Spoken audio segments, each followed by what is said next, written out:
So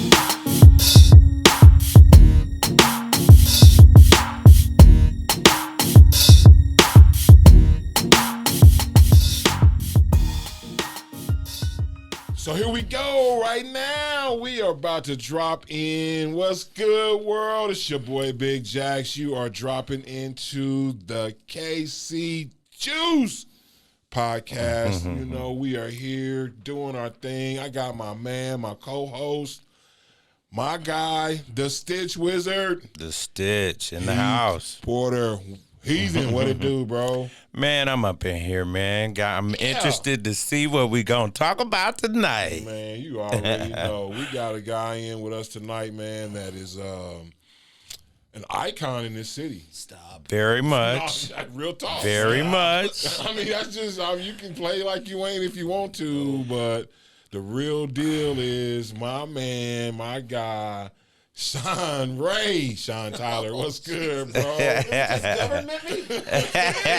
That's how you know we family. That's what they call me, Sean Ray. Sean Ray. Sean Ray. Can we just call you Stizzard instead of Stitch Wizard? That's too much. That works. Stizzard. The Stizzard. What's good, bro? What's happening, man? I'm doing great, man. It's good to see you, brothers. Man, it's Yeah, good to man. see you too, man. good to like be you seen. said. Yeah, Yeah. for real. Some Tell me people about ain't it. seen. Whew. Yeah. Yeah. You know, man, we stepping out on this venture. Yeah. Got this KC Juice, man, and like I said, we trying to connect with people who are from KC, first of all. So my first question out the box always, tell me about your KC roots. I want to know what the elementary school, high school, all part of town, all that. Wow. Brought to you by the Chop Shop, where stitches get more stitches. Or stitches get more stitches. Right here, man. I'm born and raised Catholic. So went to private Catholic school. Grandmother gave up her retirement years to make sure that all of her grandkids were able to attend private school, so that we have a chance as we grew up to do some other things, because the school district had about 57 superintendents in 10 years back in those days. Right. Yeah. So Yeah. St. It was Martin rough. Porus, we actually went to a Head Start program, because in the 70s that was the thing, Right. the Head Start program. So Bishop Helmsy was a private Head Start program I went through, and then St. Martin de Porus. Shout out to the Eagles. And it's weird because I talk to my kids all the time about my relationships that I built in elementary school. Like, these are people, my oldest friends in the world I've been knowing since I was 5 and 6 years old. Wow. We still hang out to this day. We all get together like monthly or quarterly, as often as we can. So Wow. yeah, and That's pretty cool. and not just one or two of us, like 40, 50 of us. So yeah, we all the time. Wow. Good stuff. That's pretty cool. And I spent a couple of weeks at Hogan Okay. because private school. Yeah. But I begged to go to public school because that's where all the homies in the neighborhood went. Right. So I wanted to go to school with my friends. You know, I know how that so is. they was like, all right, but first sign of trouble, first sign of grades dropping, it's back to the hotel. All right. So Lincoln is where I ended up. The private school grades and the curriculum didn't transfer over into the public school system, so they were putting me in classes that I had done in 5th and 6th grade. Wow. And as a freshman, I'm like, I'm not redoing this. So I ended up taking a lot of arts and extracurricular classes until they could figure it out.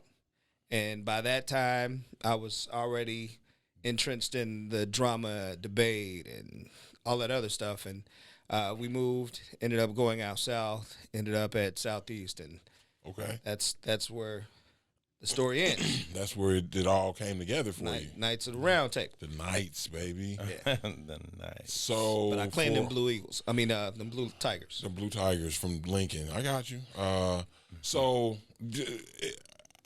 I like to go through, kind of your journey as you go through it, but I have to stop There's and a pause journey? right there. Yeah. Pause. I have to pause because the subject you just hit on with the private school versus public schools. Now, I went to a private Christian school from all the way from kindergarten all the way through 6th grade. Right. Carver Christian. Carver Christian. Them Eagles. All right. Them A lot of Eagles. Eagles going on out You know there. what I'm saying? And so They're protected by the federal my government. parents did the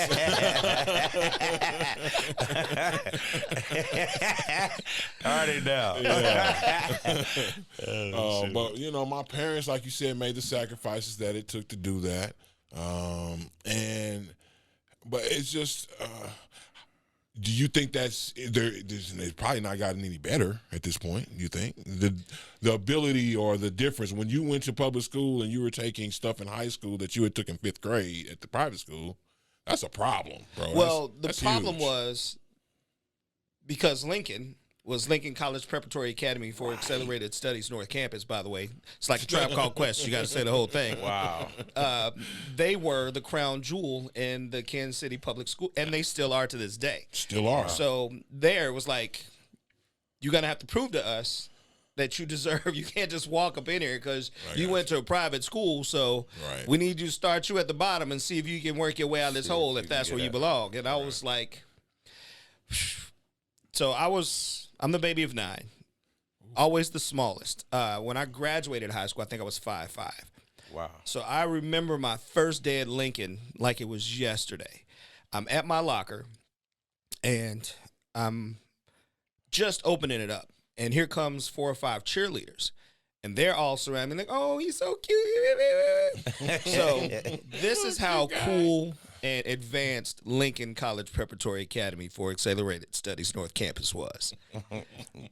As I am sitting here surrounded by all these beautiful cheerleaders, I hear this barking, and down the hallway comes about 10 guys, 5 of them standing upright, 5 of them on their knees with a leash barking.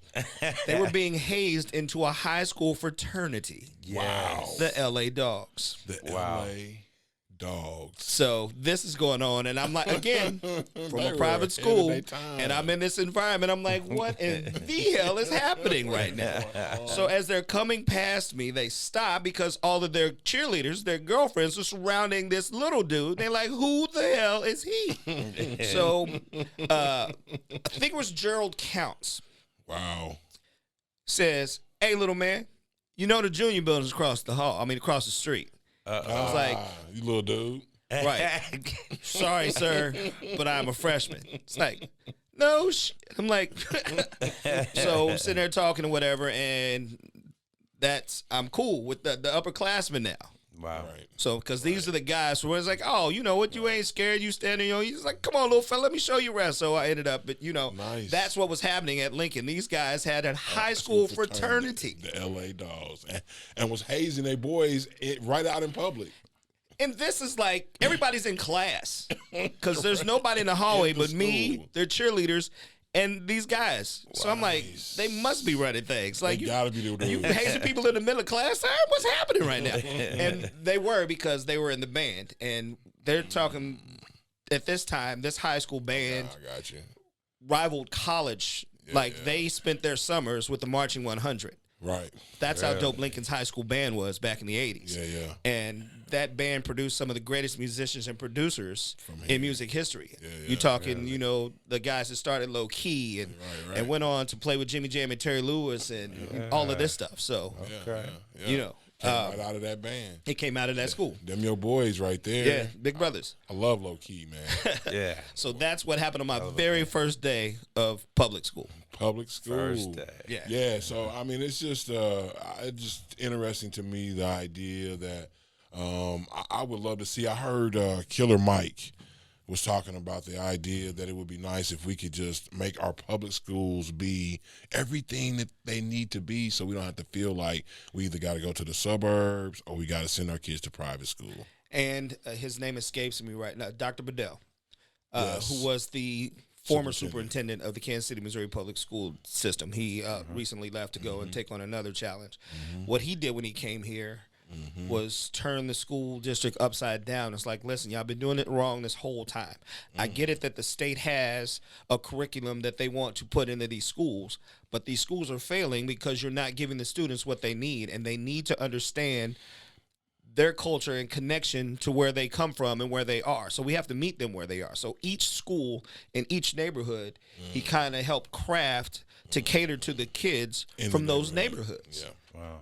And it helped. Back to neighborhood schools. Yeah. So what happened was a district who lost its accreditation about 10 years prior, 10, 15 years prior, they got it back under his rule. Right. Yeah. Right. You know, because And that's, you got to start at that level, and you got to build community. absolutely. You know? Because you're talking about charter schools that are Right. taking over some of the schools in the district, Yep, and yep. just a bunch of madness going Well, on. just I remember, like you talking about in the '80s, the school district in the '80s, the desegregation. Yeah. That was purposely done in order to, kids was going to school.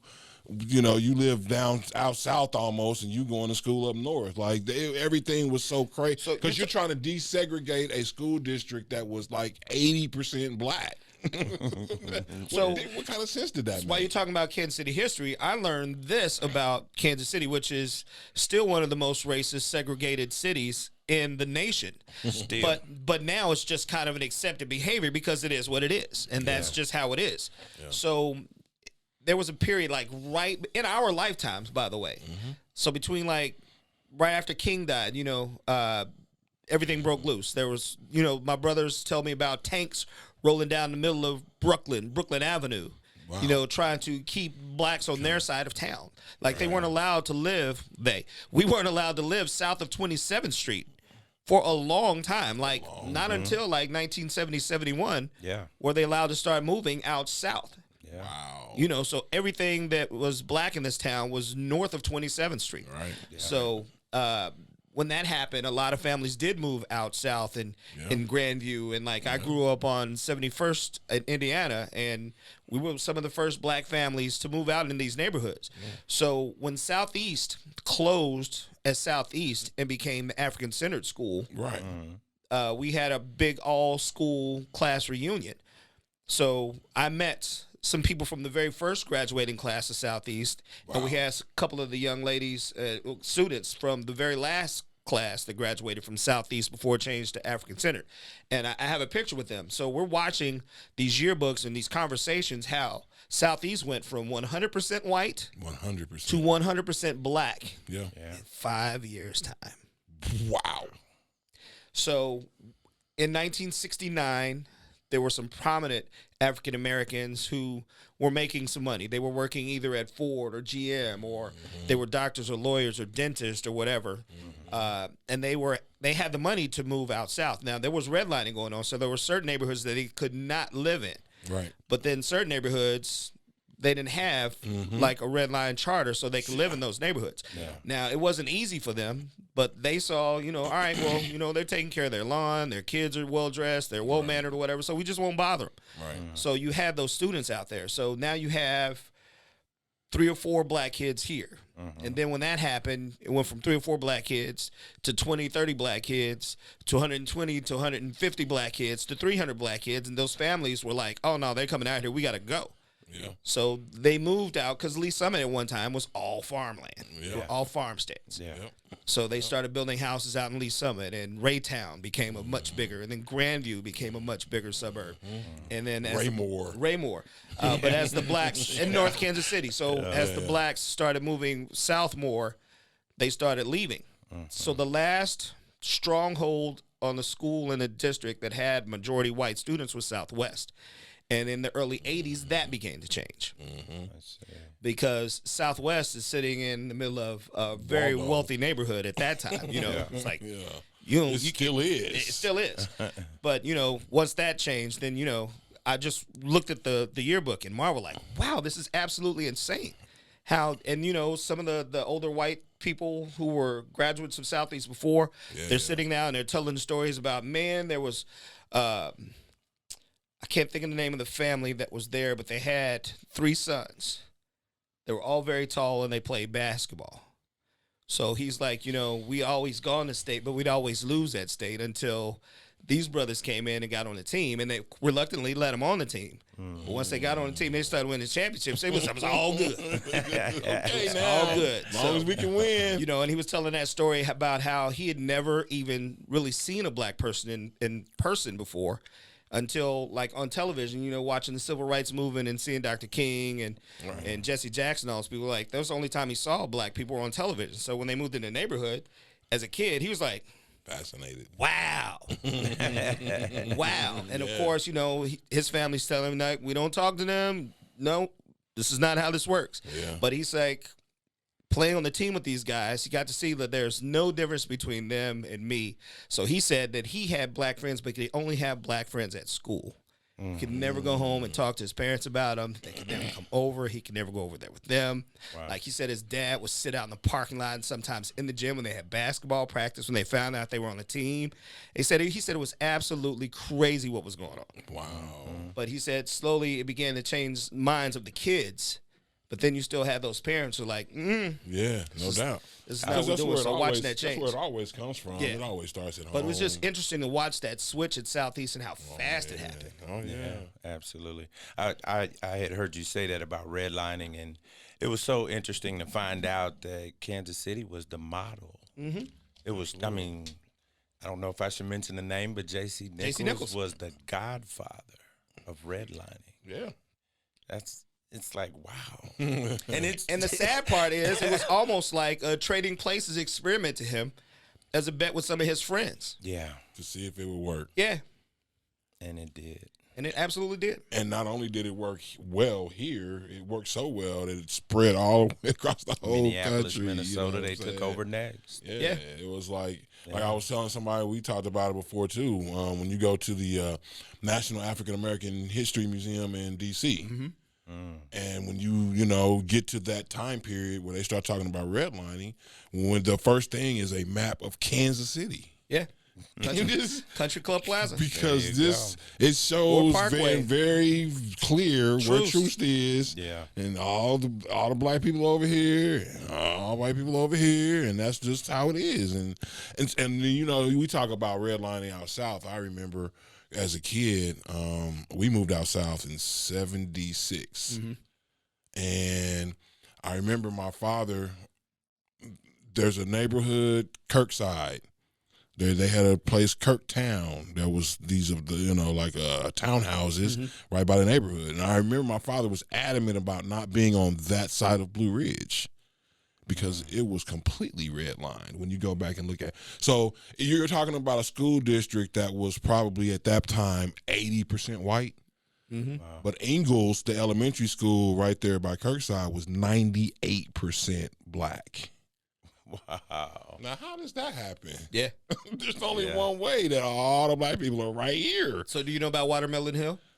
And in Smoke Park? Yeah. Absolutely. So Okay. Tell us so about Watermelon Hill. literally, our block was 71st and Indiana. At the very other end of our block, at 75th Street, was Fairyland. So Fairyland, the amusement park, was closed when we were coming up, Yeah. when we were kids. But the theater, the drive-in was still there. Yeah. So we'd go through the drive-in, but we'd see the remnants of the roller coasters and stuff that were there. The Scream Roller was the last big standing wooden roller remember coaster. It was there forever. Forever. So we would hear stories about how only one day a year blacks were allowed to go to Fairyland. Just one day. A year. One day a year. So as we're growing up, and again, we're not that far removed. We're a generation removed from racism. Yeah. From acceptable racism.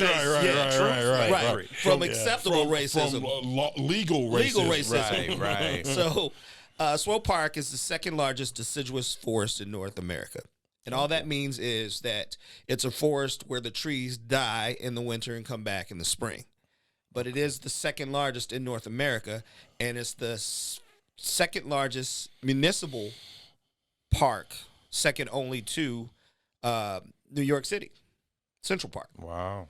So, Wow. and Swope, who's buried in Swope Park at the top of the hill at the golf course, left a lot of the land to the city in hopes that they would keep it for parkways and to keep it up, and that's just part of his will. In order for you guys to get this for its entirety, Right. you have to keep this land untouched. So all the parkways that we have, that was all part of Swope Park. So Swope Park itself that we know now, there was one section near the zoo at the top of a little hill. So when you first enter Swope Park, there's the big main shelter house. Right. And then that used to be the park offices, the big limestone buildings when you first drive in. So when you get to that hill between there and Starlight, the original Starlight, there was just a little play area. It was called Watermelon Hill. That's the only place where blacks could play in Swope Park. Wow. That's the only place that they could barbecue in that one little section. Watermelon Hill. It was called Watermelon Hill. I think it's strange that everybody goes up there right near it still to this day, right up to the little pavilion and hangs out. Yeah. Always.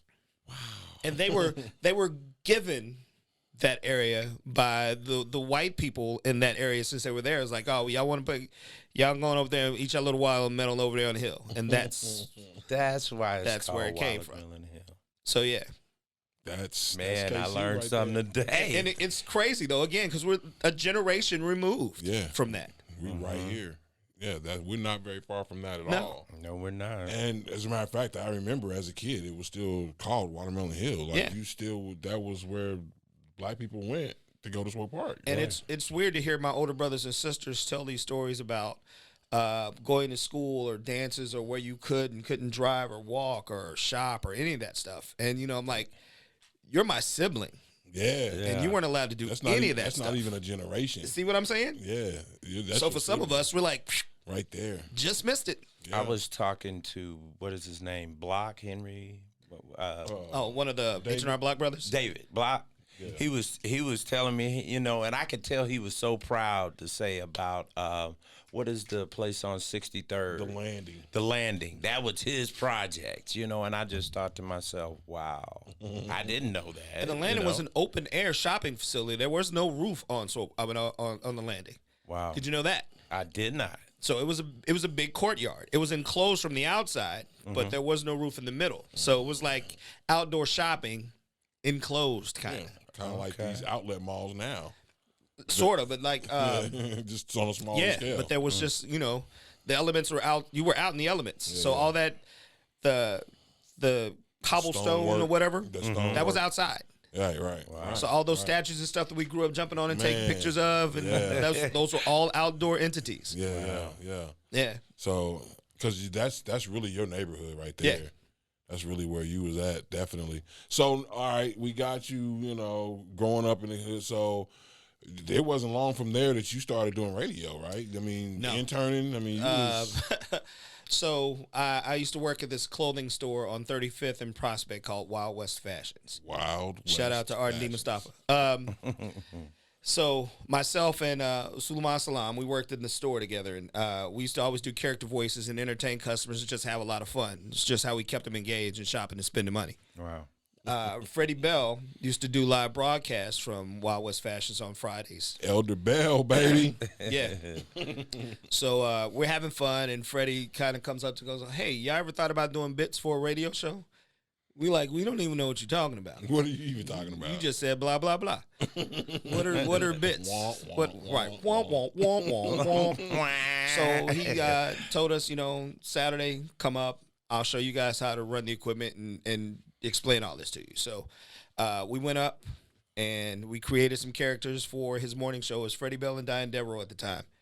And Eddie Blaze was on the AM station. Wow. So we created some characters that became crazy popular on their morning show. And it just kept growing and growing. And then when it was time to go away to college, I stayed here and was interning at the station at the time. And Chris King was the music director. So I'm in the music library. The real thing, Chris Chris King, baby. So, Yeah. One of the greats right Yeah, there. went from doing the character bits and doing all that stuff in the morning and then going to school senior year to the next year and over the summer interning. Then I started working with the promotion director, Rich McCulley, and became his assistant. So I was the assistant promotion director for 103. Rich. And That's my guy. somebody didn't show up. One of the jocks didn't show up for a live broadcast. So I did it. And Car Smart is where it started for me. Wow. Ted Heater Sr. Ted Heater. called and was like, "Man, I've never sold that many cars on a Saturday before, so I want you to be my guy." Like, I'm not a DJ. So he called the station next week. He was like, "Hey, this kid, he's magic. I need him. And they were like, well, he's not a DJ. And they're a union station, so the DJs have to be on air. Yeah, So, they have to be in the union. He spent like in the six figures annually with them. He's like, if y'all want my money, here's your new DJ. Wow. And I'm like, Figure it out. I don't even know what that means. So next thing you know, I'm doing overnights. I'm a part-timer on air. Wow. And 34, 35 years later, still on the radio. What kind of made you, you know what I mean, have that type of creativity? I have no idea, bro. So Did it come from you know? I didn't even know that being on the radio was a job you could have. It's just like as a kid, turn on the TV, the Waltons, they're there. I didn't know that, they were actors and that was a job. You turn on the radio, there's a DJ playing music, telling you the weather, giving you the time. I didn't know it was a job that you could have. You turn on the radio, the dude's in there doing what he does. So never anything I aspired to do. But my grandmother, again, wanted to make sure that we had advantages that most kids growing up in the city did not have. So she made sure I was submerged in the arts. So There it is. I did my first theater at school. My first play was You're a Good Man, Charlie Brown. So I got to tell this story. Nice. She's gone now, Ann Brown. She was the drama teacher and the vocal music teacher at St. Martin's. Okay. So this is 7th grade year. It's after school one day, heading out the building. She goes, hey, I need you after school tomorrow. We're having choir tryouts. So I'm looking around. Who are you talking to? It's like, you. I need you here to try out for the choir tomorrow. Woman, I can't sing. I don't be here tomorrow. Try out for choir. So I'm like, I don't even know what to do. So had no clue I could sing. None. Grew up in a family, of course, like everybody, cleaning the house on Saturday, watching American Bandstand and Soul Train and singing along and playing air guitar, guitar with the broom or whatever.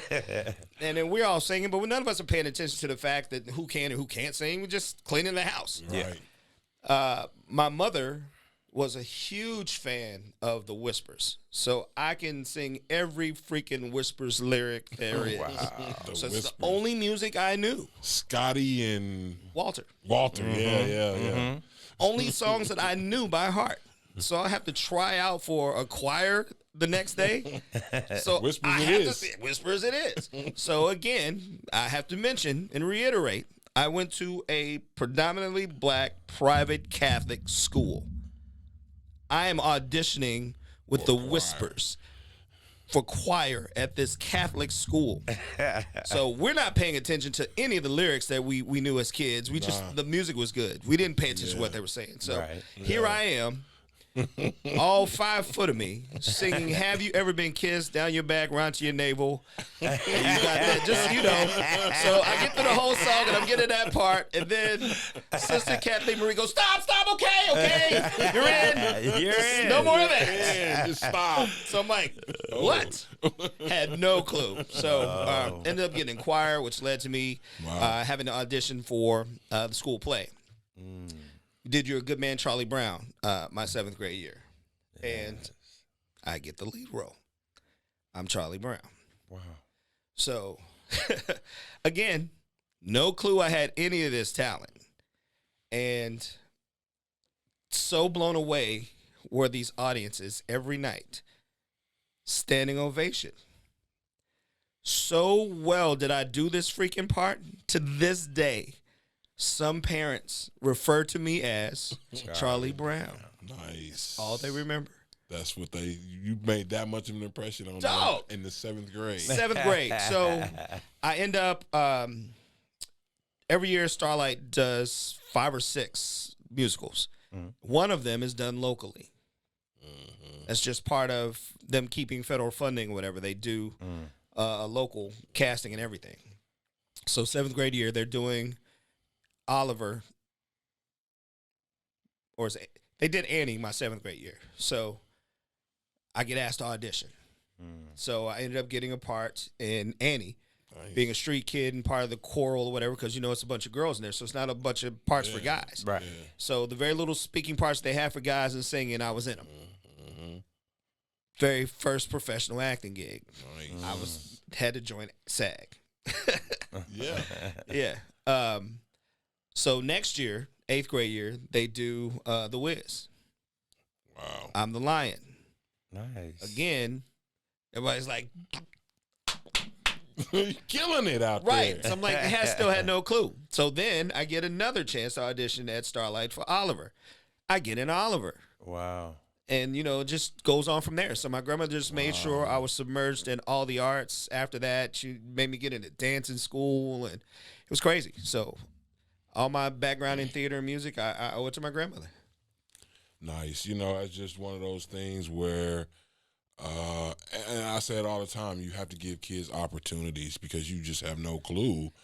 Whoever thought there would have been a Tupac. Yeah, you see what I'm saying? But there are adults around you who are watching and see stuff in you that you might not see in yourself. Right. Yeah. Or see that you're Right. doing stuff that you're not paying any attention to. Like, Right. as we're cleaning up the house, somebody's like, oh, he can sing. You can actually sing. You know? Get to So, sing something. and they're putting you in stuff. And And that's why I always talk to parents, man.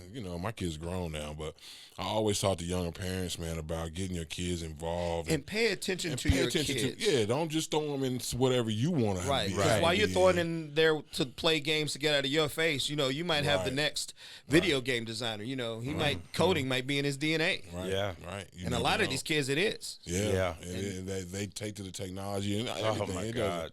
Crazy how you stick a tablet in a 6-month-old hand and they know how to open it, and Natural. you know what I'm Just saying? natural. Just How are comes you right out of surfing the them. net? You can't even chew food. Yes. What are these kids doing? Yeah. I was thinking about my grandson. He does Ninja Warrior training. So, Nice. as a kid, how fun would that have been? You got to see this swinging from the things and jumping off of stuff. And it's the Ninja Warrior like on TV. It's, Really? yeah, like the dude who was like, we went to the competition and the guy who was like the referee, I've seen him on Ninja Warrior. That's crazy. Wow. So And now they got I don't know if you want to be teaching inner city kids Ninja Warrior moves. to, well, That's beautiful and all, you're but working them out, man. You know what I'm Get them saying? tired. keep them in a positive environment because, I'm telling you, it's so many more opportunities. You never Yeah. know that kid. and you don't. I told them, like, you never know. I heard a guy say the other day when we were at the competition, my son didn't take to it at first, but now he's been to Worlds 5 times. It's like, Worlds? Like, there's a whole world of Ninja That's Warrior crazy. games and competition. That's insane. So you never know. So, but now you've in your journey made it to the radio by, By default. by being there. Yeah. By being I was there. near a microphone. But we got to talk about, Carter Broadcast Group. Do we? You got to. I'm sorry. Do we? Uh-oh. I know. Do we? I'm just saying No, that I'm that's a super legacy. grateful to the Carter family because they gave a kid in high school an opportunity that they didn't have to. I mean, like all my mentors went to school to train to be on-air personalities. That's what they wanted to do. Right. And here comes this kid who doesn't know a reel-to-reel from a CD player at that point, and he ends up being the number one guy in the building. Right. So I'm sure that ruffled a few feathers. I mean, and again, these were guys that I grew up listening to. Right. These are my mentors. I mean, Right. Tony G was my 4th grade assistant basketball coach. I didn't know that. Yeah, he and his brother Derek. So our families have always been connected through because Tony grew up Catholic as well. Okay. Yeah. All right. Shout out to Tony. Our no families doubt. have been knowing each other forever. Oh, man. And I guess that's for me is, the part that I love about CBG, Carter Broadcast Group, the people. Yeah. Because it is family owned. And, like any family, that creates some tensions in some ways when things don't go right. That creates a different level of tension. Right. And there's still people in that building who I consider family to this day, and we talk all the time. Like, I used to watch Little Mike Carter's son. I used to pick him Yeah. up from school. I used to babysit him. You know what I'm saying? Right. That's how we used to always end up at Mike's house on Friday nights, the whole staff. It was crazy. Wow. That's how close we were. So when I first started as an on-air personality in 1991, we were in Crown Center. Right. Right. And there was Tony G, there's Myron D, there's Diane Devereaux, there's Magic Man, there's myself, there's Kelly Ray, there's Rod. Rod would be on air sometimes. Right, on the weekends doing Phil. James Tyndall. Was on AM, Oh, and man. you know what I'm saying? So it was a bunch of us. But this is just when the KC club scene is popping off, West LA and El Cap and El Capitan. Patches Ooh, and just, you know. Yeah. So we're broadcasting live. I'm West broadcasting LA. live from a club at 18, 19 years old. I'm not even supposed to be inside the club. Not even supposed And to here be I am in the DJ booth. in the club. What was the name of the Saturday program that we used to do live on air? Club Jams. Club Jams. Yeah. So Oh, man. Myron, no, it was Magic Man, whose Magic. real name is Myron. Yeah, He's yeah. doing Yeah. Club Jams from Eblon on the corner of 18 and Vine. Eblons. That's Yeah. So Yeah. I'm in there, and you know, I'm in the DJ booth. Yeah. And I'm not one of those kids. I'm not in there drinking. I'm not in there cutting up. I'm just, you know, part of the Doing your staff. I'm in the job. DJ booth, and I'm the assistant promotions director. So I had to hang up banners and do all that stuff. Yeah. So Larry J., who was Larry the owner of J. Eblon's, may he rest in peace. Yeah. Used to call himself my dad. Larry had this horrible stutter. So Larry walks out of his office, which is right past the DJ booth, and he sees me in there, and he's like, Magic Man, who this kid? I told Mike Carter, can we bring these damn kids in here?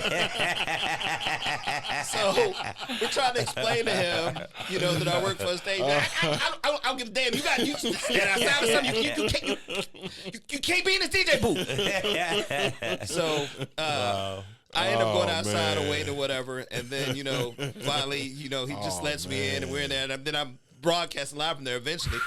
So we had some good times, but we would always, like, on weekends when we're taking the van back to the station and Crowd Center, it would be nothing to find all of us laid out somewhere. Like, we'd be playing quarters in the hallway, you know. Crown Center, I heard, was Sunday morning, you wake up in the lobby or whatever. Tony, Diane, we all sleep on couches. We laid out all over the place. We just were around each other all the time. So it was definitely like a family. It was crazy. We had a lot of good times. A lot of good times, you know. So many good people. You mentioned Freddie Bell, who's to me one of the best guys ever on earth. Chris King was so cool. Mike Ross. Wow, The the General. the General. This Jeez. truly one of a kind. Del Rice. Oh my God, Jeff Del Charney. Rice. You know, so growing up, that's who was on the radio. It was Chris King, Freddie Bell, Del Rice, and Jeff Charney. Yeah. I gotta say Professor this Jazz. personally. When they said you left, you know, 103, I was like, man, I ain't even listening no more. You know, really, that hurt. There was a lot of that. Like, the advertisers was calling, like, Yeah. I'm not spending no more. I'm like, what are you going to do? Where are you going? What's happening? That hurt. So, man. and I remember the day I got fired like it was yesterday. So, I'm not going to say any names, was somebody in the management staff had a problem with me for a long time. So he kept a little file that he was building up, and he kept presenting it to Mike like he's a problem. He's a problem. So finally Mike said, if he's that much of a problem, just get rid of him. Wow. So he used some legalese against me that wasn't really, you know, it was a union contract. So he made it work in his favor. That's right. And That's right. they knew on Friday when they told me when I got off the air, we want to meet with you on Monday, that they were going to fire me. Wow. But they let me come into work on Monday morning at 5 o'clock, 5 a.m., and they made me wait around till like 12:30, 12:45 before they met with me. Wow. And like at this point, I already knew. We figured it out. So I'm like, in my head, like, oh, somebody's lifting this bus, thank God. Let me, you know. So I'm in the meeting, and they're talking. It's a bunch of blah, blah, blah. Mike Carter doesn't even show up for the firing. Wow. You know, so it's he didn't want that either. no. So well, he wanted it. Yeah. But they're all in the room, whatever. And myself, Tony G, who was our shop steward at the time, our national union rep is there. Freddie Bell, and the CFO and Rod and Myron. They're on the other side of the table. So they're just giving their little spiel or whatever. A big, long, drawn-out presentation to tell me that I wasn't going to be employed there no more. So a waste of time. So I'm daydreaming now about all the stuff I can do now. So I'm not even paying attention. I'm really not in the room. So Wow. Myron says something to the effect of, do you have any questions? And I'm still like, and then I hear, you got any questions? I'm like, oh, are we done here? It's like, yeah. Like, oh, take off my office keys, slide them across the table. I get up. I'm darting out of the room. So Tony and the union shop rep, they're coming running behind me like, hey, do you want to file a grievance? I'm like, hell no, I don't want to work where I ain't wanted. Right. You know, so I'm downstairs. I'm excited because Wow. the last 5 years there were the most miserable time of my life. Really? Oh my God. Like I would literally sit in my car for almost a half an hour before I went to the building every morning just to kind of like woosah. Just to prepare for all the Really? nonsense. I mean, because they've been feeding the other jocks, you know, he's a cancer, he's doing this. I'm like, because I didn't want to be around them personally. You're my coworkers. So all this hanging out and stuff, I'm not doing that with y'all. That's over. Yeah, I come in, I Grew do up. my job, You're right. I leave. And I'm out. So I'm doing most of the live broadcasts and all that other stuff, and I'm doing stuff to make sure everybody else still eats. Yeah. So I'm literally helping everybody else out. But that because somebody has a problem with me and telling everybody's like, no, he's not a good guy. He's not a good guy. Like, so now I got to deal with all this bull. What's good, world? It's your boy Big Jax. I'm here with one of our great sponsors here on that KC Juice. It is the Kansas City Daiquiri Shop, 1116 Grand, downtown Kansas City, right up the street from the T-Mobile Center. Whether you guys are coming in from out of town or you're here in town, you gotta come check out the DAC Shop. And not only do they have the best daiquiri selection in the whole city, but then you got the food. Like, these are my mango habanero wings, my favorite wings in the whole city. Not only do they have that, though, they got the etouffee, they got the red beans and rice, they got the burrito tacos. I'm telling y'all gotta come check it out. Not only that, you can sit out, smoke a cigar, grab a hookah on this beautiful patio here at the DAC Shop, one of my favorite spots in the whole city. Shouts out to my man Calvin Vick. Thank you so much, Vic, for sponsoring us. That's on the yo. And you guys, again, gotta come check it out. 1116 Grand, downtown Kansas City. It's the Kansas City Daiquiri Shop. Check it out. So just to give you a reference of what I was doing, so there was we have some of the best paid part-timers in the business because we're a union house. Yeah. Okay. So, I mean, these guys have health benefits, and they get paid a really nice fee per hour. So one of the jocks lived outside of Kansas City a little bit, and his car broke down, and he had a small child. So he's trying to get back and forth to see his kid. So I'm union. I'm like, hey, I'm not feeling good. I need so-and-so to work for me while I'm out for a couple of days so he can get that money, so he can get his car fixed, so he can go see his kid. Yeah. He didn't have to know I did it for him. Wow. But that's the kind of stuff I was doing. Right. So Right. about 2 weeks after that, one of our other partners used to work in the promotion department was telling me about a conversation that was being had between that guy I helped and the guy who was trying to get me gone because he was telling him I was cancer. Yeah. Told him, was like, man, he ain't sick. He was doing it. It's like, oh, that's just plain unethical. That's just, see, that's why nobody wants to work with him. Yeah. And I'm like, what? Wow. So I never ever told this guy that I did that for him so he can get his damn car fixed so he can go see his kid. And it wasn't for him to know. I did that for him on me. Yeah. But that's the kind of stuff I was dealing with. So when I get fired, I'm leaving. I live 15 minutes away from the station. So as I'm coming downstairs, I'm asking Rich, the promotion director, who I affectionately call Dad. Wow. He's like, hey, you got a box? He goes, for what? I'm like, so I can get my stuff out of my locker. I'm gone. He goes, what? It's like, yeah, I got fired. He's like, you bullshit. I was like, no, I got fired. It's like, why are you smiling? I was like, dude, this is the happiest day of my life. Wow. He turned beet red and immediately turned around. I was like, this is, and was about to take off upstairs, and I grabbed him. It's like, yo, Yeah. I'm good. Wow. I don't want to be here. They don't want me here. It's all right. So Mutual. yeah, I get my stuff. I leave. He's angry. Then the salespeople are mad because, again, I'm their cash cow. Clients. Yeah. So they're all calling me, you know, and they're like in an uproar. And some of the women were like crying. They were like, I'm good. Yeah. It's like, yeah, but this is stupid. There's no reason. I'm like, it is what it is. You guys will forget I was here in 2 weeks. Don't worry about it. People they left for the day. They were like, we don't want to be here. Yeah. So in the 15-minute drive it took me to get from there to my house, I already had a couple stations reach out to me. And I'm like, how do y'all know this fast? Wow. Because they had already planned on doing it. So they had already called some of the trades to get the articles in. You know what I'm saying? Wow. So they knew. I did not know Yeah. that. And then there's another story I'll tell you off there. I ain't going to tell y'all. on the podcast. So when you say that last 5 years was, the worst and most miserable, what were some of the factors other than, and I remember Scaife. Herb Scaife. Herb Scaife That's used my to guy. always tell us, you're going to fight more inside than you do outside. So as somebody, because I know a lot of us that used to work for CBG, Right. we still get together with the the Yeah. alumni. We call us CBG alumni. And the thing is, we all want them to do well because it's such a point of pride, in my opinion, for this city to have the oldest black-owned radio station. Yeah. I just want them to do right by people. True, Just do right. that's the truth. Just do right. That's the truth. And that's how. That's it. But you know what? At the same time, I tell people, man, at least during that time period, somebody like a Chris King or even Freddie Bell or even Tony G, in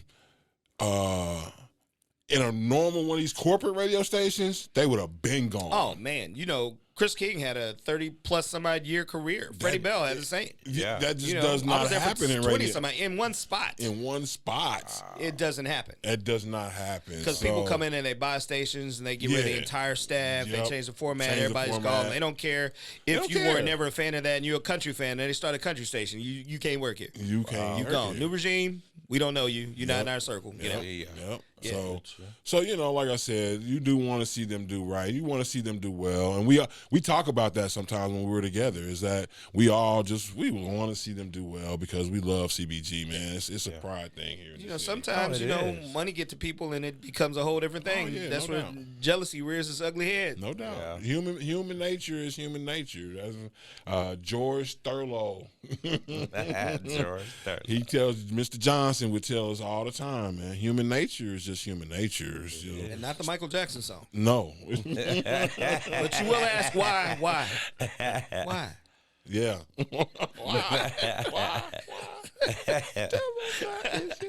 Yeah, so when you talk about you and singing, that's something else that's because you now I see you performing. I see you. That's something that's continued throughout the rest of your life, though. That's always been there for you.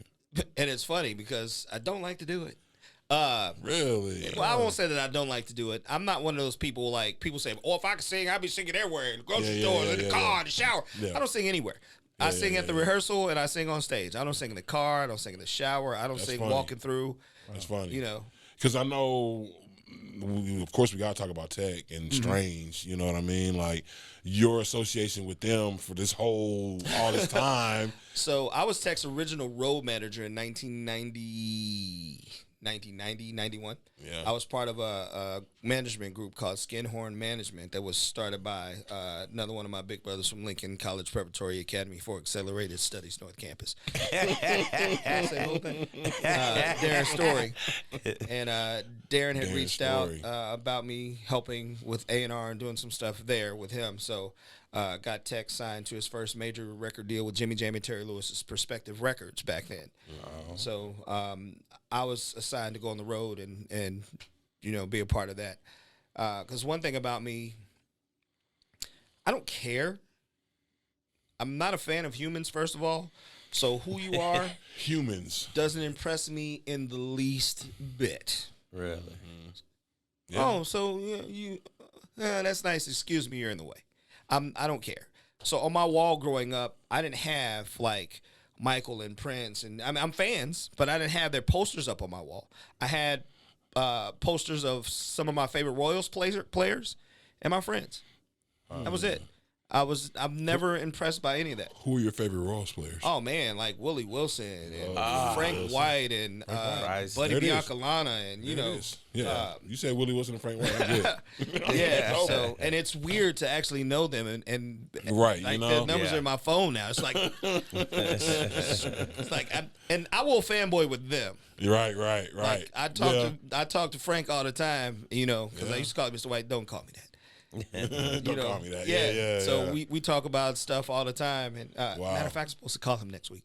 But growing up, I didn't care about any of that stuff. So Darren, like, you'd be a great fit to be with these artists and be in Hollywood because you're not going to be running around being all, oh my God, it's Janet Jackson. No, I don't care. Right. So as a matter of fact, Tech loves to tell this story. We are in L.A. talking to the president of the label, Sharon Hayward, getting the guys to meet up with some producers to get them some tracks so we can get the album underway. So as we're sitting in perspective, we're having these meetings or whatever, and she gets called off to go do something. So she goes, well, there's a guy that's going to drive you around, do all this stuff. So we went around, visited some places, listened to some music, and went back to the hotel. As we're checking in, going in the lobby of the hotel, we're passing the front desk. Lady at the front desk says she has a message for me. So I go and I grab the message, and I don't understand it. So the woman behind the desk is freshly here from Mexico, and she doesn't speak English very well. So the message was in Spanglish as best as she could get it out.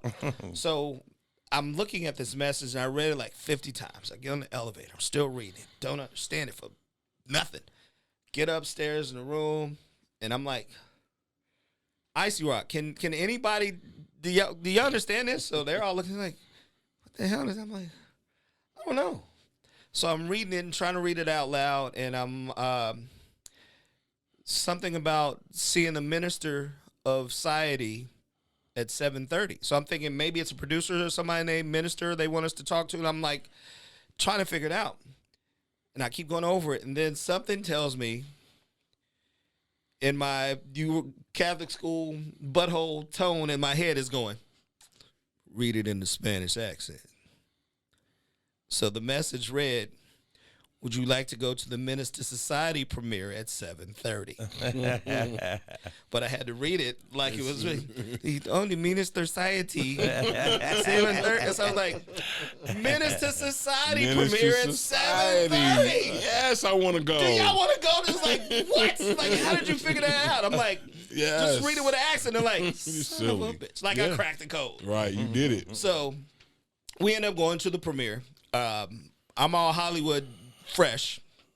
Back in the day, sunglasses on, Oh, yeah. big collars, the suit with the 9 silver buttons down. Oh, there it I'm is. LA Minister chic. Society, baby. Right. This is So, and we're on huge. red carpet. We got limo ride, the whole 9. They treat us Yeah. because we're guests from the label. So Tech and them, they look like rappers. We're walking up the red carpet. Somebody from BET says, hey, we want to talk to you before you go into the premiere. I'm like, it's like, yeah, come over. So they interviewed me on the red carpet or whatever. When it's over there, it's like, give us your name. Who are you? Blah, blah, blah. And it's like, well, who are you? I'm like, I'm their management. It's like, well, why did you? It's like, y'all called me over here. So I guess I looked like I was somebody. Yeah, So I belong. they fed us off. We laughing about it. We go inside. So as we're walking in, the limo behind us pulls up, and it's the black female who's who of Hollywood at the time. There's Jada Pinkett. There's Leela Rashawn. There's Jasmine Guy. There's they're all together. Wow. So they're coming up behind us. So we're standing to the side, just kind of taking it all in. And they're all chattering. They come up, they do their interviews or whatever. So we go in the theater, and we're sitting in, but we're sitting on the back of the chairs watching all the stars come in. Like this is crazy. Right. Yeah. So wow, we are in the middle of this. So Jada and them come in, and Jada's in that movie. yeah. So they're whispering and talking and giggling or whatever, just doing kiki and girl stuff. So I am not paying them any attention. And side note, I'm notorious for not seeing any women flirt with me. I don't do subtle flirting. I don't get it. So Jada and them, they come in, and they're whispering and talking or whatever. So they sit down 2 rows behind us. So they're continuing to face us, and they're talking. Mm-hmm. So either Icy Rock or Dynamac elbow. It's like, dude, she checking you out. Like, who? It's like Jade. I'm like, fool. We continue on watching, turn around, sit down, and watch the movie. Movie's over with. We go to the post-premiere party. So we're in the party. And earlier that day, we were on Venice Beach with a friend of mine, Michael Collier, who's a comedian. So we're just talking or whatever and just having a good time. He's showing us around. Mike's at the premiere party, too. So talking to Mike, whatever. And I'm looking for my guys just to keep my eye on them. So me and Mike are talking, and there's just people everywhere. So I'm like, hold on a second, Mike, because I can't see the guys. Let me see where they are. He's like, oh, no problem. So I kind of turn around, and I'm looking through the room, and I hear somebody go, hey, do you know him? Mike goes, yeah, that's my guy, Shine. She goes, introduce me. So I turn back around after I get this tap on my shoulder. Right here is Jada Pinkett. Nice. And Jada goes, hey, how are you? Mike, hi, I'm good. Excuse me a second. And I walk off, and I grab Tech and them because we have to leave because we have something going on the next morning. So Tech sees me walking away from him. And he's like, is that Jada? It's like, oh, yeah. It's like, you walking out? I was like, dude, we got early morning tomorrow. We got to go. It's like, no. I was like, we have to go. So we get in the car, and we roll up out of there. And that's just like, this fool walked away from Jada Pinkett. So in my mind now, I'm thinking I won. I see what she did to Will. I'm good. Hey. You ain't go red table talk. How do you feel about that? Stole that man's soul on TV, on YouTube. Snatched it right out of Man. him. So I won. Good job, man.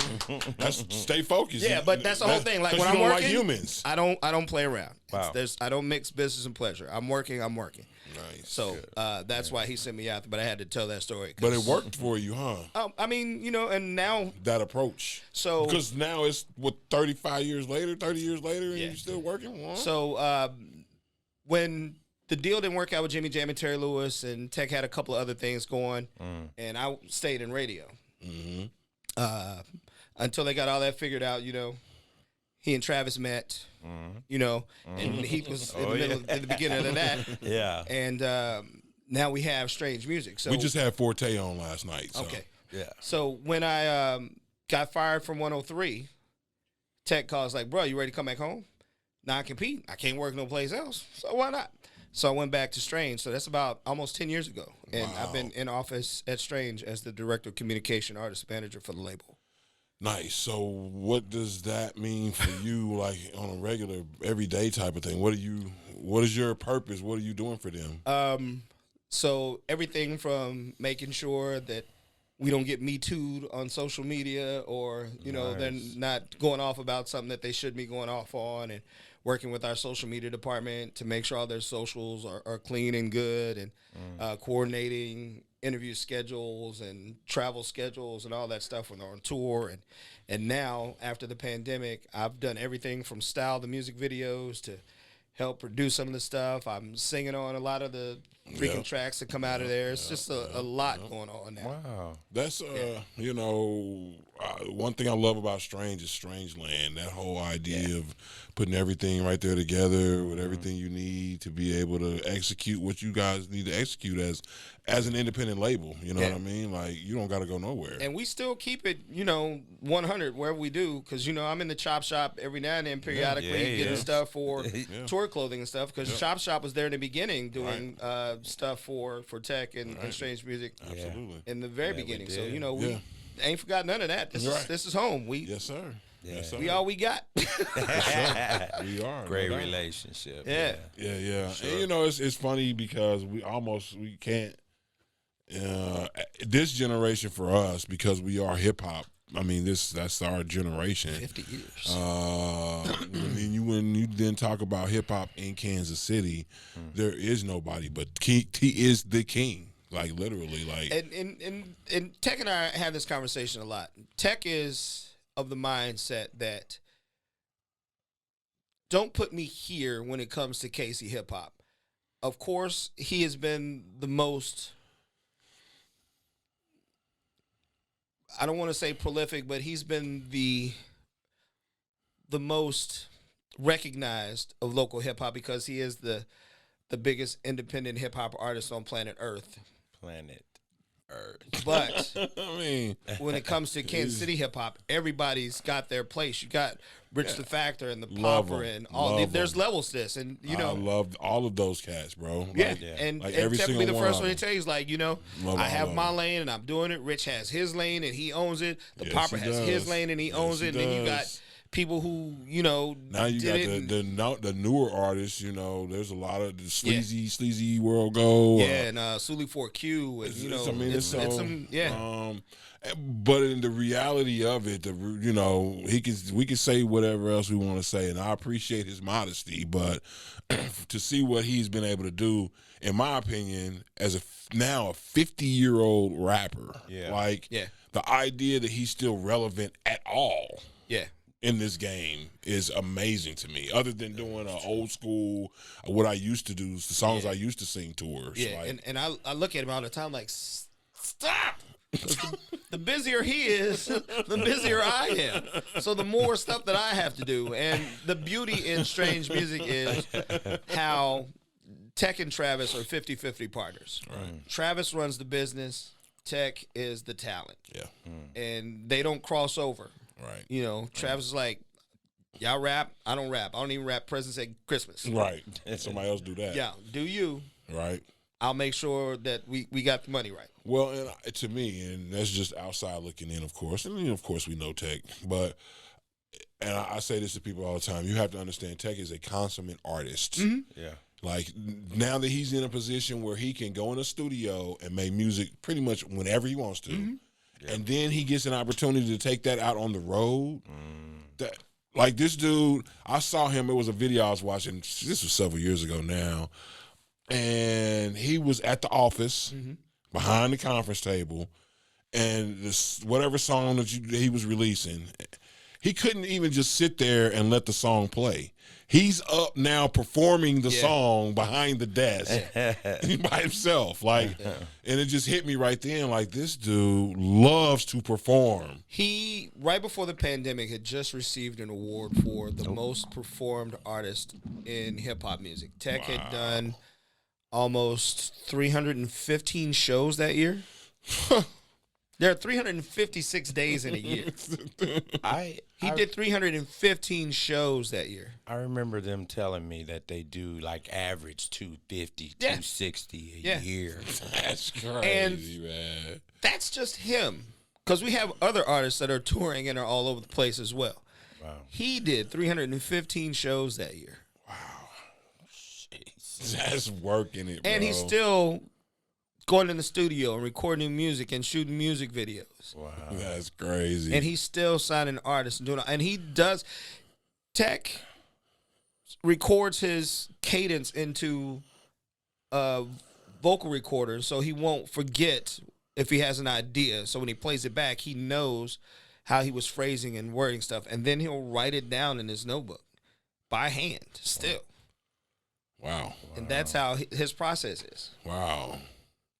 And I've seen him on stage. He gives 50 years old, jumping around, running up the wall. When you hear and rappers turning say he's your flips favorite and- rapper's favorite rapper, that's not a joke. And Snoop Dogg and a couple of other Method Man, they'll all tell you, it's like, if Tech is on a festival on a show with them, we're going on first. We're not going on after that dude. We're not going to do it. They won't. Nice. And I've seen him at festivals where everybody's like in the wings watching. You look up and DMX and AC/DC, and they're like all looking down like fans watching. Yeah. And it's crazy to see. ultra talented. I always said that. And a good dude. He's still And the such a same good old dude. He's same still old cat Tech. from Yeah. Wayne Minor. Yeah, Yeah. he still takes. So, man, that's something that I appreciate for that KC Juice, man, because he brings it every time. Now I don't have a problem at all with these Chiefs winning these Super Bowls. That Red Kingdom is ringing through. You know what I'm saying? Yeah. I love it, man. I love to see him getting all that promotion. You was just talking about Snoop. I saw him in Arizona on the show with Snoop. You know what I mean? And Shaq. And Shaq and so, man, I love it. I'm glad that's for him. So, of course, that's going on. You working with Tech and them been going on for the whole time. You left 103. Now you went to 107 for a while. Left and then came back. And I left and I did not come back. They called me. So they had this failed morning show that was like taking the station down. Wow. And I'm riding in the car with my other boss, Tech, and the general manager of Cumulus, Kansas City, calls. It's like, hey, you got a second? I'm like, sure, what's up? She goes, have you thought about getting back in radio? I have not. She goes, what about in the morning capacity? I haven't thought about radio at all. I haven't even listened. She goes, well, what if I tell you we have an opportunity for you? So when the other morning show, before the other morning show came in, I was there, but they wouldn't give me a full-time position, and they kept trying to make me part-time, and they had me all over the place. So I'm like, at this point, it's costing me to work here, so I'm going to leave. But they were going to bring this morning show, so I was like, had an idea. Casey doesn't like change. Casey doesn't like strangers. Let me be the connection to help introduce them to the city and be a part of that and, and ease them in. It's like, yeah, we can't afford that. You didn't ask me how much I wanted. I could have told you $20. You never asked. Like you, I love KC, and I don't want, this to come in and fail. But they didn't let me. It's like, all right, well, here's my 2 weeks. So I went on, and I was gone for almost 2 years. So we get to the phone call, and she's like, well, just think about it. I was like, all right. So Tech goes, who was that? I was like, general manager of the station. He goes, oh, so now they want you back. I was like, I guess. So talked to my family. They were like, the city needs your voice. There's a void missing with adult themes for urban entertainment in the city. So, you're the only one that can do it. They know who you are. You're connected to the streets. Yeah. Politics. Politics. Useless knowledge. Pop culture. It'd be perfect. Just do it. So I'm like, all right. So I called her and I was like, all right, it's worth a conversation. So she goes, great. The regional vice president of urban programming lives in Nashville. Give him a call. He's waiting here from you. I was like, all right. So I call him, and I think I'm selling myself to him. He goes, oh, no. I know who you are. I used to live in Kansas City. My ex-wife is from there. So we used to listen to you and Julie in the morning all the time. Wow. So I was asking, why weren't you on the radio over there? And I was like, well, I did used to work there, but they would. He's like, what? It's like, yeah, they didn't want to make me full timer and pay me. So he goes, oh, all right, you're not gonna have those problems no more. Just tell me what you want, what you need to make this happen, and it's done. I was like, okay. He goes, no, I can make it. It's done. So just give me your list. And it was the holidays. It's like, we'll get back to you after, the first year after the holidays, because radio shuts down during the holidays. So I'm like, cool. Right. So wrote down all the stuff I needed. Basically wanted them to say, you got who the hell no. They accepted everything. So I ended up back doing mornings. I did it for 2 years. And just last week before last week, they didn't want to renew my contract. So I'm back out of radio. And, that's how it goes. Yeah, and I'm cool with that. I did what I was supposed to do. I got them the numbers that they didn't have before. It helped increase revenue about 45%. Dang. 107 what could you do? 107 was like 6 or 7 in billing, and there's 7, 8, 9 station cluster. Yeah. It's the number 3 billing station now for the cluster. Wow. So I don't know what more what they wanted me to do. I don't even know why they decided not to renew my contract, but that's radio. And I'm like, okay. Nice. And again, where do I drop this stuff off at? There's all your stuff back, and I'm out. Why are you happy? I don't have to get up at 3:00 anymore. Because what's funny you is asked me to come back here. You don't have an application on file for me. One thing that's always been hilarious to me about you is your taste in music, like very eclectic. Like you like it all. Yeah, I was listening to some early Genesis on the drive over here. Yeah, that's how you do it. Yeah, and I know you pretty. I'm the same way. Yeah. Y'all would kick it. So because you go in the shop, if you go in the shop like after this, when we get done, if you went up to the chop shop, there's no telling what's playing. And I walked in on, he listened. I was like, all right, what you know about that? Yeah. And it's funny because Tech is with me all the time, so he's usually in my passenger seat when we roll around. So I listen to everything. So a lot of stuff I'm introduced him to, like I've turned him into a huge yacht rock fan. A what? Yacht rock. Yacht rock? So, and it amazes me that nobody knows that that's a genre. So, in the 70s and 80s, soft rock, your Steely Dan's, your Michael McDonald's, Nice. your I was Kenny listening- Loggins, yeah. Ambrosia is considered yacht rock. Ambrosia. Okay. So I Yacht rock. turned him on to that, Yeah, and I've I actually even got taken you. him to see Steely Dan in concert. Which, if you get a chance, even though Walter Becker is now gone, it's still a great show. I've turned him into a huge Billy Joel fan. He knew who he was. He heard some of the songs, but now he's heard so much more. He's like, because there was a song or an album concept that he used that was based off of scenes from an Italian restaurant, because he loved how it told the whole story full scale from beginning to end. And, you know, he's like, that's incredible. So we listened to a little bit of everything in the car. And the catalyst for me listening to 80s rock and pop today is, I don't know where I was, but I heard Squeeze, Black Coffee in Bed in the background somewhere. I was like, oh my God, I haven't heard that song since I was a kid. So I get in the car and like Google, play, you know, Black Coffee in Bed by Squeeze. And then it just like, oh man, I ain't heard this in forever. Some old Dire Straits. I was like, all right, you come go. on now. Yeah. But my kids are the same way. I mean, when iPods were big, they had everything on there from the Beatles to, you know, Run DMC There you to go. 2 Chainz. I mean, it was Right. everything. So Everything. and they know the origin of the stuff. So they're always telling their friends, like, that ain't the original. You know, the Right, original was right, done by right, Otis right, Redding. right, Like, right. who? It's Right. like, see, that's why I don't let you run the radio with you. That's why I got the aux cord. Yeah. You don't even know what No. you're doing. So, like I said, man, you've seen like every show, every like comedian, everything that has come through Kansas City Them over these homies. last, everything. Favorite concert here? So my favorite concert in Kansas City, and like you said, I've seen thousands. Right. Grand Emporium, Okay.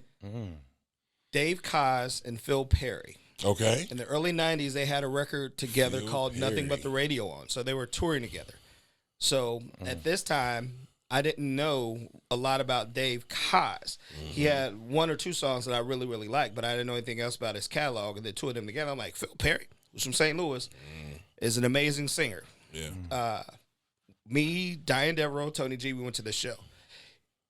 It was amazing. It was flawless. The sound was great. The crowd was crazy. The energy was just unmatched. It was the best concert ever that I have seen. And I have seen all of Bob Marley's children perform together on his birthday on a beach in Jamaica. Wow. So I've seen some shows. I was at one of Bruce Springsteen's concerts right after his sax player passed away. And he actually came off stage because he had a little walkway into the audience and came out on the walkway and watched the video tribute of Clarence Clemens with us. You know, Yeah, yeah. and, you know, it was emotional for him. And, you know, Wow. so I was there. I was at Stevie Wonder's concert the day after Michael Jackson died. So I've been to some shows and some wow. amazing once-in-a-lifetime things. But Wow. that Dave Koz, Phil Perry show, At the Grand Emporium. hands down, my favorite concert. Wow, that's amazing, man. Never thought that. Right. See what I'm saying? And people are like, I don't know either one of them. I have no idea what he's talking about. Yeah. So that's definitely my favorite concert in Wow. Kansas City. Right. Like, you know, and then comedians, you like, those dudes are your boys. Like, Yeah. Kevin Hart, Gary Owen, D. Ray Davis, D.L. Hughley. Those are the Tory brothers. yeah, guy. Yeah. You and Ricky George, Smiley's one of you my and best George friends. Wallace together are George Wallace calls himself my dad. non-stop. Wow. So George Wallace used to try to get me to go on tour with him and open up for him. Really? Yeah, and I'm like, I'm not doing that. I'm not doing. It's one thing to be funny, just to be funny, but to Right. be expected to be funny, like people waiting to make you. That's a whole lot of pressure, Right, bro. right. Have you ever done stand up really? So I have friends who own the Improv, Right. And they always ask me to come up and host shows, especially when my friends are on the bill. Right.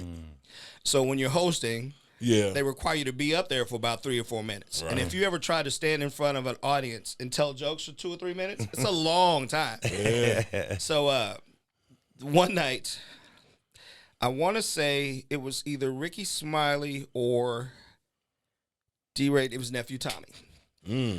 So My good Noopy. yeah. So they asked me to come and introduce Nephew Tommy.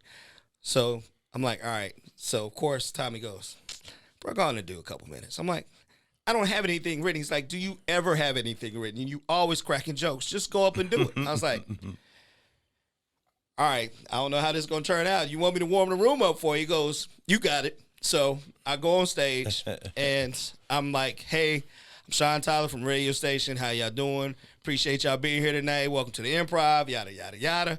There's these 2 women at this table right in front of me. The show just started. There's like 6 empty glasses on their table already. So I'm like, y'all down here drinking to forget what's happening? So I'm like, are y'all from here? He goes, no, we're from Detroit. It's like, well, what are y'all doing here?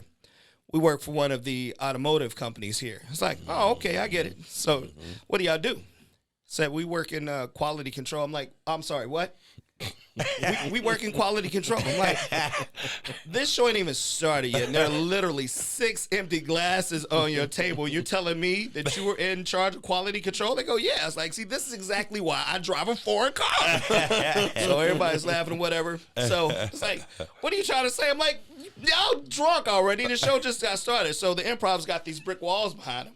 So I turn around, I'm rubbing the walls going, yep, these is good. Where's the next one? So I'm just making fun of them the whole time, and crowd's going nuts. Next thing you know, I'm getting a light. Like, you've been up there 10 minutes. Wow. Yeah, so It just comes out naturally. it just happened. So Yeah. Tommy comes out, and he, like, gives me what he's like, I told your ass. Like, give it up one boy. It's like, all right. But, yeah, to do that every night, nope. No. That is such an incredible skill. You know, Yeah. we were just talking the other day about Trevor Noah Yeah. Oh man, and the idea that he let go of that nightly show. man. But can you imagine what his comedy tour is about to do? Yeah. Like, I can only this dude's Like, gonna he came to this kill it. country to do comedy. He had been a Right. big comedian over in South Africa for a long time. Right, right. Yeah. So I can only, at this point, what he's doing to be able to have that comedy tour do what it's going to do right now. And is he's a gonna be writer, crazy. too, so. Right. So Yeah. I can only imagine, so that's something, man, the comedian thing and being able to go up and do stand up is amazing, especially when you can do an hour and a half, it takes a lot, man, to be able to. I just watched the Chris Rock thing, Yeah, they keep telling me to watch it because everybody Oh wants my my opinion on it. I haven't watched it yet. Oh haven't my seen it? God, it was good. It was he lets good. loose. Yeah. So let me ask you, what did you think about the slap? I didn't even think it was real. Remember? Yeah. I didn't think it was real.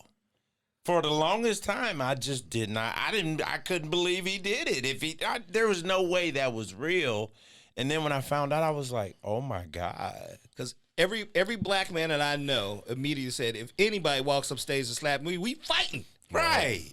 But you're in the middle of hosting one of the biggest telecasts on planet Earth. Right. So, Like I decisions said, will be I made. thought, to me, Chris never in a million years thought Will was going to smack him. Like, there was just no way. No, when he saw him get on national stage, TV, he thought Right. Will was probably going to grab the mic and say something. Right, he was gonna come up and say something, put his arm around Yeah, him, maybe that'd give him be a little something. And there's no way he thought he was gonna smack So him. at the time, Will Smith's book had just come out. So Yeah. I had been reading Will Smith's book. So when that slap happened, I immediately knew why he slapped him. As Will was growing up in the book, he details how through his life, they used to call him Chicken Will because there were situations growing up where he should have stood up and said something to protect somebody that he loved or was close to him, and he didn't do it. And he always regretted those moments. So here we go. There's a moment where Put he him right feels on like the his dot. wife is being attacked, and I can't be Chicken Will in this moment. My book is out. Everybody knows. Now I got to stand up and do something. So he goes, and so in my mind, he was making a statement to protect his inner Chicken Will. Wow. And that happened. And it was just a bad move all the way around. It really But, was. yeah. And you know, And he didn't even say anything insulting about his wife. he really didn't. No. He did. Because, one, we knew more about her in August Alsina because she talked about that a lot. Yeah. Did you ever hear her talk about her having alopecia? I No, didn't. Nope. That had no clue until that after the slap. See what I'm saying? Right. Which means Chris Rock probably didn't know she had alopecia. Right. Some people don't. You don't even know what alopesia is, do you? See what I'm saying? Some people don't even. But Right. all he said, and we all know that actors in Hollywood always undergo some dramatic change to play a role. Right. And she was, Right. she could have been going for G.I. Jane too. He didn't like attack her bald head. He Right. didn't make a joke about alopecia. Right. No. So Yeah, I thought, the other problem I had with it was like he smacked Chris Rock. Like there's just not very many other people on earth that he could have went up there and smacked. But let me ask you He this: could have again. never smacked Jimmy Fallon. No, but let me ask you this: Yeah. True. if you are defending your wife, are you going to smack another grown man, or are you going to punch him in his mouth? Right.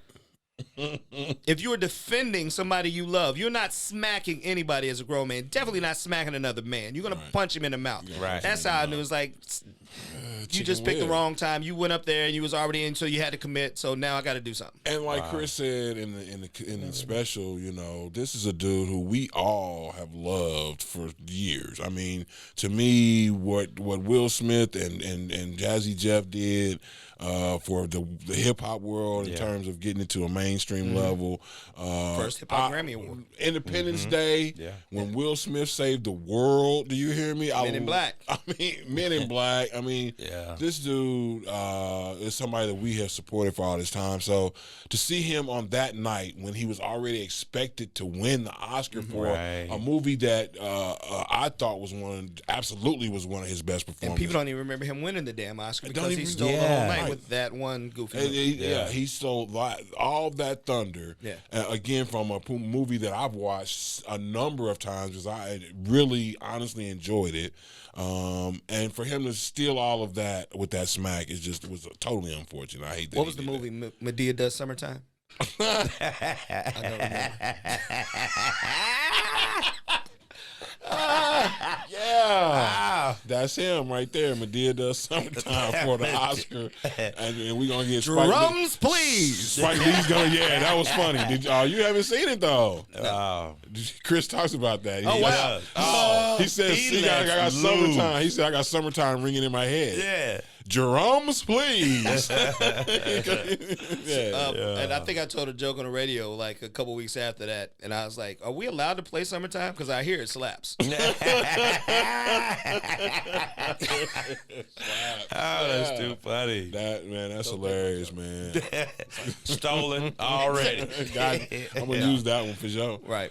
So, man, it has been so cool to be able to just sit down and catch Absolutely. up with you. And Yeah. I appreciate you so much for, making some time for us.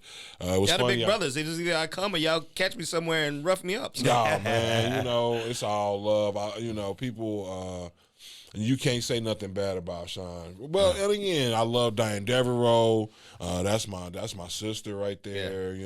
My son's godmother right there. So, like you said, that was always part of what we enjoy so much about being around the family that we've all become. So when we see each other out right now, it's all love. We are our kids and the whole nine. So. Again, man, I sure appreciate you taking your time out. Absolutely. I knew this was gonna be hilarious. You was gonna make me laugh. He kept telling me that. He's like, man, it's too.